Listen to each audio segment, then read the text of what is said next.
Baik teman-teman, selamat datang di segmen berikutnya. Pada kesempatan kali ini kita akan membahas terkait penggunaan constraint pada sketsa 2 dimensi. Perlu diketahui bahwa constraint ini merupakan suatu tools yang sangat membantu dan juga tools yang sangat penting yang harus kita gunakan pada saat kita membuat sketsa. Karena apa? Karena ketika kita membuat sketsa, kita harus memastikan sebelum kita lanjut ke langkah berikutnya, yaitu 3D modeling, kita harus memastikan betul bahwa di pojok kanan bawah ini sudah fully constraint. Jangan sampai masih terdapat beberapa dimensi yang dibutuhkan seperti itu. Nah, pada sketsa ini dimensi itu tidak selalu berupa ukuran. Bisa kita gunakan constraint di sini. Nah, di sini terdapat berbagai macam constraint ya, ada 12 constraint. Kita akan membahasnya secara detail satu persatu. Oke, langsung saja. Yang pertama adalah constraint coincident. Constraint coincident ini berfungsi untuk menempelkan suatu titik dengan garis atau titik dengan titik. Kita bisa langsung praktekkan. Misalnya kita mempunyai sebuah circle, lalu kita ingin menempelkan titik pusat circle ini atau center dari lingkaran ini ke titik tengah dari plane kita. Kita bisa menggunakan coincident constraint. Caranya kita klik coincident constraint, lalu kita klik garis yang akan kita tempelkan, kemudian kita klik garis berikutnya. Nah, seperti ini. Jadi lingkarannya sudah tidak mungkin berpindah-pindah tempat, akan tetap di situ. Kita hanya perlu memasukkan ukuran untuk diameternya. Berbeda jika kita menggunakan dimensi atau ukuran, kita harus mempunyai dua ukuran. Nah, kita harus memilih dua ukuran, yaitu di sini kita ganti berapa, kemudian di sini ke sini kita ganti berapa, seperti itu. Jadi yang pertama tadi adalah coincident constraint, kemudian berikutnya adalah collinear constraint. Collinear constraint ini berfungsi untuk membuat dua buah garis menjadi satu buah garis lurus, atau membuat sebuah garis menjadi satu garis lurus dengan garis referensi yang kita pilih. Oke, untuk lebih jelasnya langsung saja kita praktekkan. Misalnya kita mempunyai garis horizontal seperti ini, kemudian kita punya garis menghadap ke atas. Nah, kita ingin membuat garis yang menghadap ke atas ini mempunyai posisi horizontal yang sama seperti garis di bawah, atau satu garis lurus dengan garis ini atau garis ini. Kita bisa coba untuk masing-masingnya. Caranya mudah, hanya dengan klik di bagian collinear constraint, kemudian kita pilih garis referensinya, kemudian kita pilih garis yang akan dipindahkan. Nah, jadinya adalah seperti ini. Garisnya ketika kita geser dia akan tetap satu garis lurus. Itu adalah tadi collinear constraint.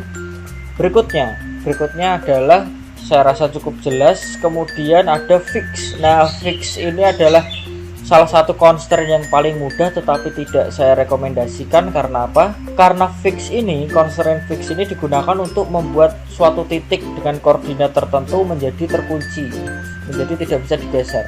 Oke, kita bisa langsung praktekkan. Kita pilih dulu titiknya, atau kita bisa klik dulu fixnya, kemudian kita pilih titik mana yang akan kita kunci. Contoh adalah titik di sini. Nah, titik sini sudah kita kunci sehingga garisnya tidak mungkin berpindah-pindah lagi, seperti itu. Jadi titiknya akan tetap berada di sini, titiknya pun tidak bisa digeser. Kemudian berikutnya adalah paralel constraint. Sesuai namanya, paralel constraint ini kita gunakan untuk membuat dua buah garis menjadi paralel atau sejajar. Caranya mudah, hanya mengklik referensi pertama, kemudian kita pilih referensi kedua. Langsung saja kita praktekkan. Oke, kita klik di sini paralel constraint, kemudian kita memiliki dua buah garis yang sesungguhnya tidak sejajar. Nah, kita akan membuatnya menjadi sejajar. Oke, untuk lebih jelasnya saya ulang, ini akan lebih saya miringkan.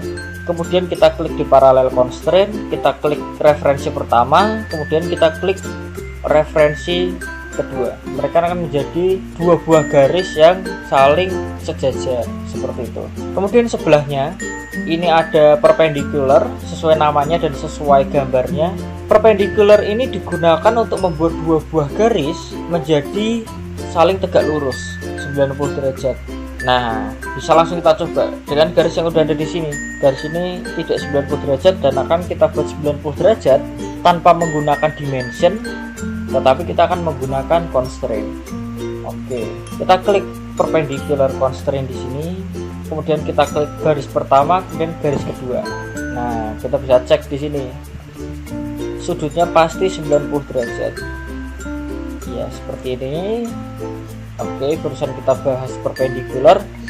Kemudian berikutnya kita bahas terkait horizontal constraint dan vertical constraint. Nah, fungsinya apa? Fungsi dari horizontal constraint dan vertical constraint ini sesuai namanya, yaitu adalah untuk membuat suatu garis, satu buah garis menjadi horizontal atau vertikal sesuai tools yang kita pakai, atau kita bisa menggunakannya untuk membuat suatu garis atau suatu titik menjadi satu garis lurus secara vertikal atau horizontal. Nah, untuk masing-masingnya kita bisa langsung coba. Kita punya suatu garis di sini yang garisnya miring ya, kita akan gunakan horizontal. Klik di sini, kemudian kita akan mempraktekkan horizontal constraint ini dengan konsep pertama tadi, yaitu membuat suatu garis menjadi posisi horizontal. Oke, setelah kita klik di horizontal constraint ini, langsung saja kita klik pada garis yang akan kita rubah menjadi horizontal. Di sini kita klik di sini. Nah, garis yang kita klik tadi dia otomatis akan menjadi horizontal. Oke, kemudian kita undo. Kita coba lagi horizontal dengan konsep kedua, yaitu untuk membuat dua buah titik menjadi dua buah titik yang memiliki satu garis horizontal. Satu garis horizontal dalam artian dua buah titik ini dia berada di posisi horizontal satu sama lain. Oke, yang pertama setelah kita klik horizontal constraint, kita bisa langsung klik pada titik referensi pertama, kemudian titik referensi kedua, kita pilih ini.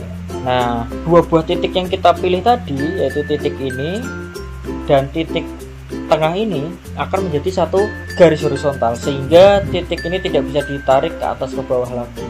Sama halnya dengan vertikal, hanya saja ini membuatnya menjadi vertikal, yang tadi kita buat menjadi horizontal. Jadi konsepnya sama.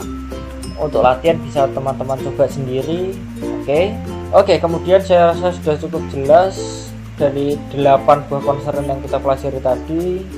Kemudian kita akan masuk ke constraint tangent.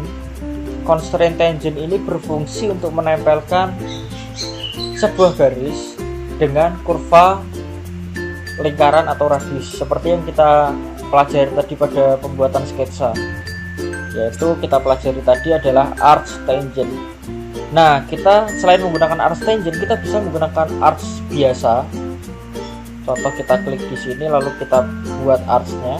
Nah, arch ini belum menempel dengan lingkaran ini, atau arch ini belum menempel dengan garis ini. Nah, kita bisa memilihnya untuk menempel dengan kurva manapun dengan constraint tangent. Langsung saja kita praktekkan. Klik pada constraint tangent, lalu kita pilih referensi pertama, yaitu garis yang akan kita tempelkan. Kemudian kita pilih dia akan ditempelkan kemana. Contohnya kita tempelkan ke kurva lingkaran atau kurva garis ini. Coba kita tempelkan ke garis ini. Oke, lingkarannya sudah menempel. Kemudian kita mau lagi tempelkan ke kurva lingkaran. Nah, seperti ini. Jadi mereka saling berhimpitan. Seperti itu ya. Oke, tangent saya rasa sudah cukup jelas. Nah, untuk smooth ini digunakan untuk membuat spline menjadi suatu garis yang smooth atau alurnya lebih lembut, tidak tajam-tajam. Untuk ini sangat-sangat jarang kita gunakan. Hanya akan saya jelaskan pengertiannya seperti tadi. Kita langsung skip, kita masuk ke simetrik. Nah, di simetrik ini fungsinya adalah untuk membuat sebuah garis menjadi saling simetris, sama antara kanan dengan kirinya, sama seperti penggunaan mirror. Nah, tadi karena mirror tidak saya rekomendasikan untuk digunakan, nah kita bisa menggunakan alternatif lain, yaitu simetri. Nah, bisa langsung kita praktekkan. Seperti ada garis seperti ini, kemudian ada garis seperti ini. Nah, garis ini sangat-sangat tidak simetri karena berbeda jauh sudutnya. Nah, cara membuatnya menjadi simetri, kita harus memiliki satu buah garis sebagai cerminnya, sebagai garis tengahnya, yaitu kita buat di sini. Nah, semakin terlihat bahwa garis ini tidak simetri. Untuk membuatnya simetri seperti apa? Kita klik pada simetri constraint ini, kemudian kita pilih garis yang hendak kita simetrikan, garis pertama, kemudian klik di garis kedua, kemudian klik garis tengah. Nah, garisnya kan jadi simetri sudutnya. Kita bisa buktikan dengan dimension. Kita klik, kemudian kita klik 66,6, kemudian klik lagi, klik 66,6, sama. Jadi sudah menjadi simetri dengan constraint simetri tadi. Oke, kemudian berikutnya adalah equal atau sama dengan. Equal atau sama dengan ini untuk membuat sebuah kurva radius atau kurva apapun itu, kurva garis dan lain sebagainya, menjadi memiliki sebuah ukuran yang sama. Contoh untuk lingkaran, ketika kita buat dua buah lingkaran yang ukurannya berbeda seperti ini, kita bisa samakan ukurannya hanya dengan menggunakan equal constraint. Contoh, kita klik pada equal constraint, lalu kita klik pada garis pertama, lalu kita klik pada garis kedua, seperti itu. Baik, kemudian contoh lain, kita klik pada equal, kita buat garis ini menjadi sama panjangnya. Klik di sini, lalu klik garis kedua. Nah, panjang garis ini otomatis adalah sama. Ketika kita tarik satu garis yang kita buat sama tadi akan mengikuti panjang dari garis yang kita tarik. Nah, seperti ini. Baik teman-teman, saya rasa sudah cukup jelas terkait constraint tadi. Ya, kita sudah membahas 12 constraint. Kemudian kita akan bahas tips trik mengenai dimension atau pemberian ukuran pada sebuah sketsa atau objek. Nah, untuk pembuatan dimensi ini kita bisa langsung klik pada dimension, lalu klik bagian mana yang akan kita beri dimensi atau ukuran. Untuk lebih jelasnya saya akan membuat sebuah sketsa yang lebih jelas seperti rectangle. Kita buat di sini 2 point rectangle. Untuk pemberian dimension atau constraint, kita bisa perhatikan di pojok kanan bawah, yaitu ada 3 dimension needed atau 3 dimensi yang dibutuhkan. Kita bisa buat menggunakan dimension. Pertama kita klik, contohnya kita membuat panjangnya adalah 100 mm, kemudian kita buat lebarnya adalah 50 mm.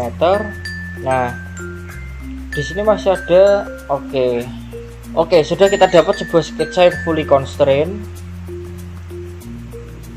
Pemberian dimensi bisa dengan berbagai macam metode. Yang pertama, contoh kita akan memberikan dimensi 100. Kita bisa dengan cara klik garis sebelah kiri, kemudian klik garis sebelah kanan, kita tarik ke atas.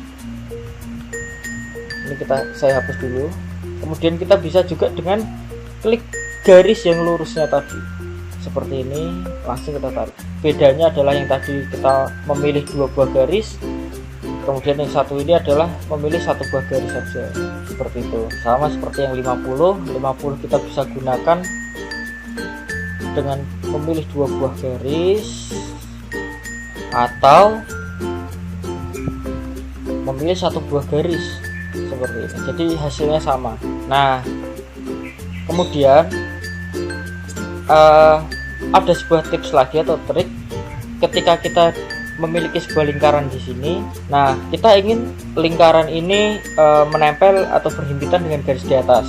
Kita buat saja langsung dengan tangent, kemudian kita klik garisnya, kemudian kita klik kurva lingkarannya. Kemudian garis bagian bawah ini masih melewati dari garis rectangle tadi, maka kita klik lagi pada garis bawah, kemudian kita klik pada lingkaran ini. Nah, jadinya dia akan otomatis berhimpitan. Nah, tetapi bagaimana cara mengatur jarak antara garis vertikal ini dengan permukaan luar dari sebuah lingkaran ini? Nah, di software Autodesk Inventor ini kita bisa membuat dimensi tersebut dengan cara klik pada dimensi tools, kemudian klik pada garis vertikal yang akan kita beri ukuran. Kemudian ketika kita klik seperti ini, kita klik di lingkaran ini, dia akan membuat sebuah dimensi ke titik pusat. Kemudian kita klik lagi di sini, sama, dia akan membuat dimensi di garis pusat. Jadi kita klik di sini, kemudian kita klik dekat pun dengan titik mana yang akan kita buat, dia akan tetap ke garis pusat. Nah, ke titik pusat, maaf. Untuk bagaimana cara membuatnya menjadi menempel di permukaan luar, yaitu dengan cara klik pada dimension, kemudian klik garis vertikalnya, kemudian kita bisa zoom in, kita dekatkan, lalu kita tempelkan pelan-pelan. Kita bisa lihat di sini terdapat sebuah simbol yang berbeda. Di sini ada sebuah simbol lingkaran dan simbol seperti ini.